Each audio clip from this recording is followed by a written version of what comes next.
Okay, my name is Thanosis, and tonight we are going to be setting up a planet for Industrial Planetary Interaction in EVE Online. This is a new update with this has been this is a new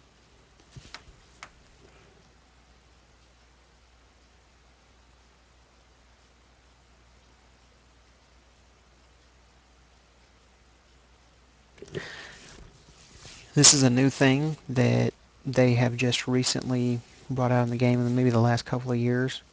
But it's extremely interesting. You can make a lot of money off of it. One of the first resources that we need, and I've put a link to it uh, down in the description. It is a website called eveplanets.com. And when you log into this website, it's going to look a little something like this. It's wonderful.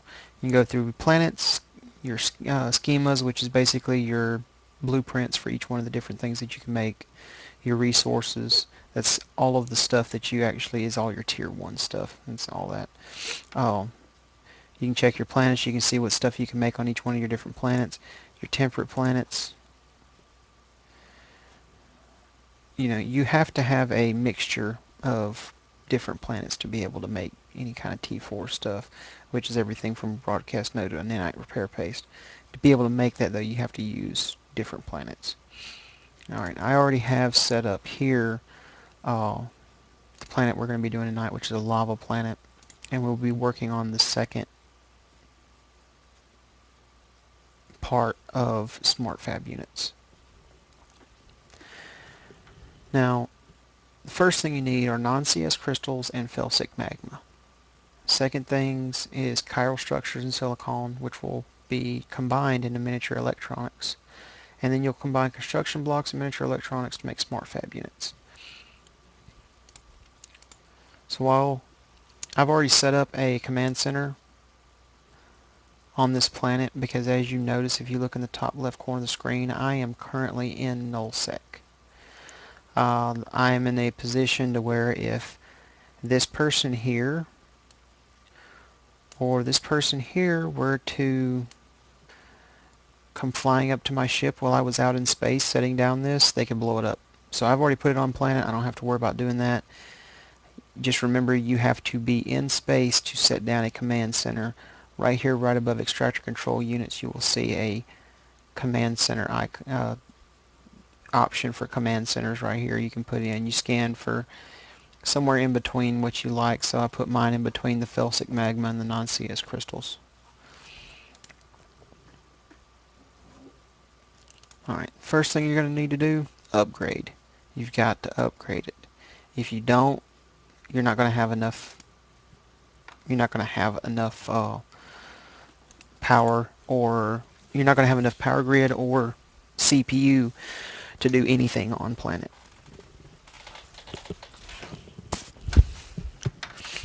Your main governing skills for planetary interaction are these 5 here.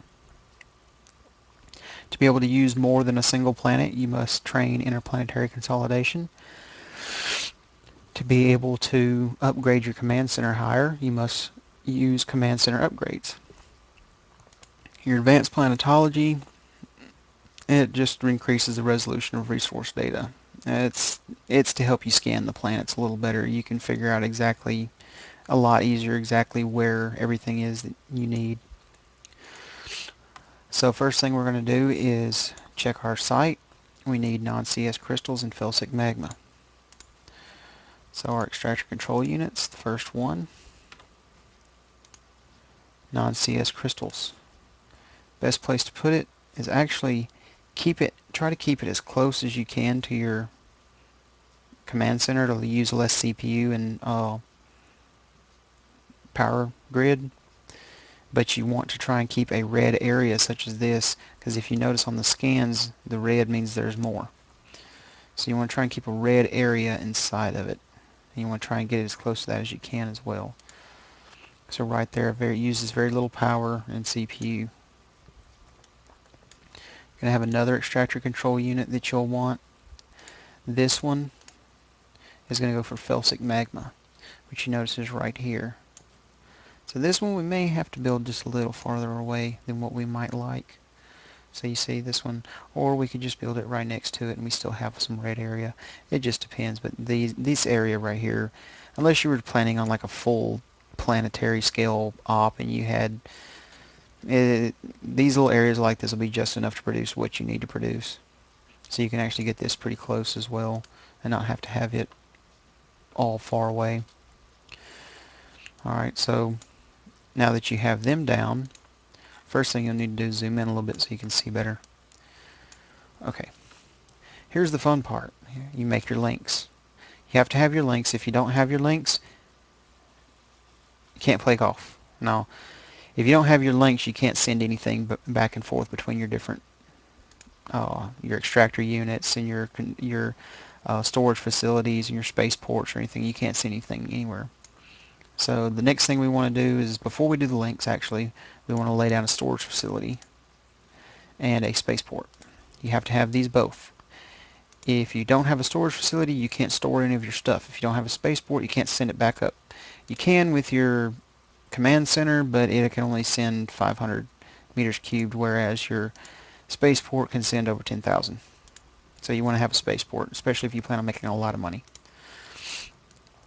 So you submit that. Alright. Now, you're going to create links. So you want to create a link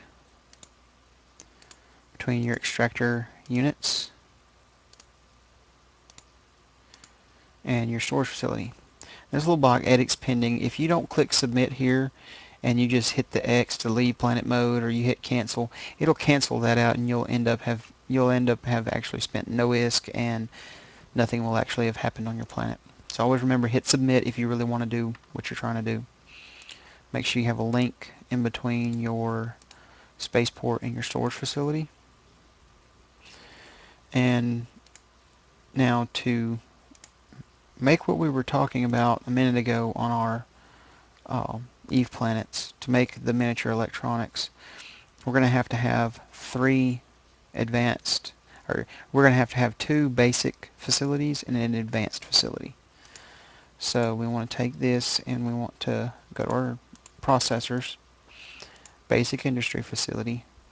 We want to build 2. So we build one on here on this side and build one on that side.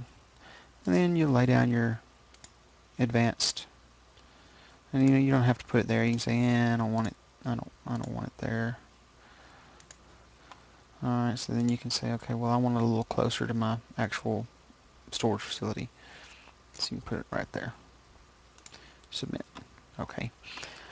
I already have another planet set up, so I'm going to add another advanced facility here, put it as close to that as I can. We'll go over that in the next video. So you have so the next thing we need to do is we need to get our links set up between all of our facilities back linked up to our command, or our storage facility. Make sure that's submitted. They're all good to go. So everything is linked to your storage facility, and then your storage facility is linked to your launch pad. Now, if it's not linked, you can't route. If you can't route, you can't produce. So you have to link and route everything. So first thing we need to do is first thing we were looking for was the non-CS crystals, which were right down over here. So you can survey for deposits, install, or you want to start an extractor head, but you also have to make sure you have it checked over here. If you don't have it checked over here, you won't be able to look for it, and it won't install a program. So you can take the extractor head and you can move it down here into this red area, actually find some really nice whole lot of your T1 materials that you need. Your extraction area size shows on how long it will do it. So if you're going to be gone for 2 weeks out to who knows where, You can set it to 14 days. You know, you're gone for 2 weeks on vacation somewhere. You need to have it out for a while. It'll go out for a while, and it'll bring everything back down into your storage facility. You won't have no, you know, you can have it set for 2 weeks, and it'll all end up getting used up, and you won't have nothing to worry about. But usually, since I'm on for a day-to-day basis, I usually keep it down to a single day and 15 minutes, which gives me a good little per hour thing there, which these do 15-minute intervals on the cycles. Takes 15 minutes. So another thing before we finish setting it up, your basic structures here, when you set them up, and this one, it needs to be set up for chiral structures. So we're going to find the chiral structures. We're going to install it. Alright, this takes 30 minutes. So every hour you're going to be using 6,000 non-CS crystals. So you want to make sure that your program output per hour is over 6,000. So you move this around a little bit to where you can get over 6,000. As long as you're over 6,000, you're fine. If you're not over 6,000, see, if you just can't get it over 6,000, add another head on there. You add that other head and you move them close together, you can easily get over 6,000 an hour. So you might want to move this one out a little bit, just kind of away. You just want to just get over 6,000 an hour, because you're not trying to completely pull everything out of the planet that you can pull out of the planet. You don't want to do that. Because you do that, then you're not going to leave anything for anybody else in your alliance or your corp, and they're all going to get mad at you and be like, "Why are you doing this?" So you can have them fairly close together, but I should warn you, if you put them on top of each other, you see how they kind of went staticky, and it lowered the extractor output, and they cause disturbance when they're in close proximity to each other. So you want to try and keep them away from each other, and you'll notice that when you put them together, they end up lowering how much you're actually pulling out of the ground. So you want to keep them apart. So if you move these apart, kind of move this one around back here, maybe over here a little bit. So you can double up right there. That one's doubled up. Now here's the important part. If you do not click install program, it will not run, and then you will end up having to do that all over again. So make sure you hit install program. Then immediately after hitting install program, make sure you hit submit. If you don't, you will have wasted all that time and have to go through it all again. So make sure you hit both install program and submit. So now we're looking for the felsic magma. Get the magma, get the magma, magma, get that magma. We're going to move both the extractor heads up through here. We might not even need two extractor. Let's try it with one first. See, right there. Move this up to a day and 15 minutes. Alrighty. See right there. Right over. We'll do it just a little farther over. Try and get it.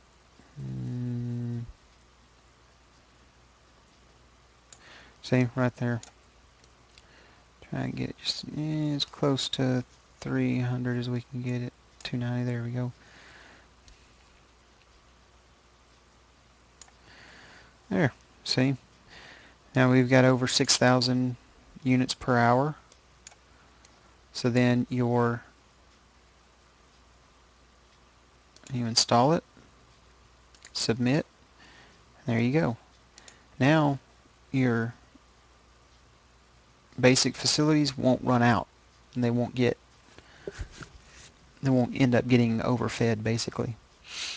Oh, and if you'll have a little extra there just in case, but you won't end up actually having any waste, and you won't have to be sitting there waiting. Your your different facilities won't be sitting there waiting, trying to get more materials. The next thing you want to do is you want to make sure they're routed. You check the products, create route, goes to your lava storage facility, create route, submit. Always check submit. If you don't submit, it will not save it. Products, your product, create route, route to your facility, create route, submit. And I cannot say this enough, if you do not submit, it will not save. Next one, and you have to be able to route a product from your extractors to your basic industry facilities. You have to run a schematic. So the next schematic for the felsic magma, go back to our page to look, is silicon. So we scroll down, find silicon, and we install it. Then we create a route. Create a route back to our lava storage facility. Create route. Here with this one as well, our products, chiral structures, create route. We have to create a route back as well. We can't just leave it down. If we do, it will it'll end up not leaving the structure, and that could end up causing a backup, which then will create wastage and you'll lose money. So you always want to make sure you create that route. Same goes from here. You have routes. You have chiral structures and felsic magma that are being routed into the system. You need to, or felsic magma and non-CS crystals, you need to make sure your felsic magma created a route to the facility that's going to use it. If you try to send it to a facility, it'll tell you commodity is an ingredient, commodity not an ingredient in current schematic. So you don't have to worry about clicking on the wrong one and sending it to the wrong one. It'll tell you that you're clicking on the wrong one. So make sure you click on your basic facility, create the route. Route's created. Do the same thing for your non-CS crystals. Create route. Your route has been created. Now remember, you got to have a schematic to be able to produce anything, to even receive or send out anything. So the next schematic is miniature electronics.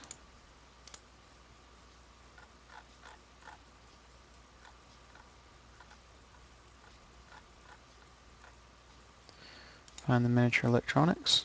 We install it, create route, and we route it back to our main center. Boom.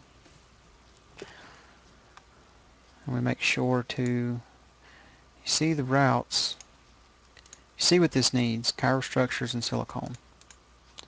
So we need to make sure that our routes, our chiral structures, and our silicone, that we have an outgoing route. We don't right now. So we need to create a route. We need to click on that, create the route, submit. So now we have an incoming and outgoing for chiral structures, which means every hour we're going to get 40 chiral structures. So every hour it's going to be sending more to your advanced structure. And you'll be getting 5 miniature electronics back. It'll take you about 2 hours to start producing, but once you start producing every hour, you're going to get 5 miniature electronics. You want to make sure your silicone has a route created to the same place as well. And there you go. Now, when these extractors pull out their felsic magma and their non-CS crystals, they're going to send it back to the storage. When the storage receives it, it's going to automatically send the non-CS crystals to your chiral structures producing facility, and it's going to send the felsic magma to your silicone producing facility. Those will each send their products back to the storage facility, which will then send those to the miniature electronics producing advanced industry facility. Now, here's where we get into our smart fab units. We need to make sure the schematic is selected.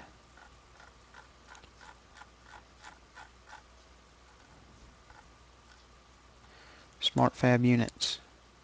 We install it. Now you'll notice it needs 10 miniature electronics and 10 construction blocks. Alright, construction blocks for right now are being made on a different planet. I don't have high enough skills to be able to make it all on a single planet, so I'm having to use two. Once I get to where I can make them all on a single planet, I'm going to scrap this planet and move it all down to a single planet, so that way I only have to pick stuff up from one single planet and not multiple planets, and not be moving stuff all around space. You save money that way as well. Okay, so you're going to make sure they're routed, so you create a route to your storage facility, create route. And you also want to go in your storage facility and make sure that your miniature electronics are being routed to the next advanced structure. Now once you get your construction blocks down on planet, if you have enough skills to where you can do everything on a single planet, then go for it. If not, then you'll have to bring it in from another planet, and that's where it gets into, you'll have to launch it. You just click launch. You have to be in space to be able to communicate with the spaceport. So to launch it up, all you have to do is just undock in a pod or undock in a shuttle, and just make sure there's not a whole lot of people in system. You can undock real quick, launch it, dock back up. Once you know that it's in space, all you have to do is grab the ship you want to go pick everything up in, warp out there, pick it up, warp back. So yeah, that's it. If you have any questions, please feel free to send me an email. My email is in the link. Or if you are in EVE Online and you have any questions, please feel free to send me a mail. My character's name, Martin LunaII. Make sure you do not put a space between the Luna and the second, because if you do, you'll get somebody totally different. But yeah, make sure if you need any information on this, just send me a mail in-game, and I will be more than happy to send you a mail back and tell you what you're missing up on, or give you any advice you need. This is Thanosis signing out. You have a good day.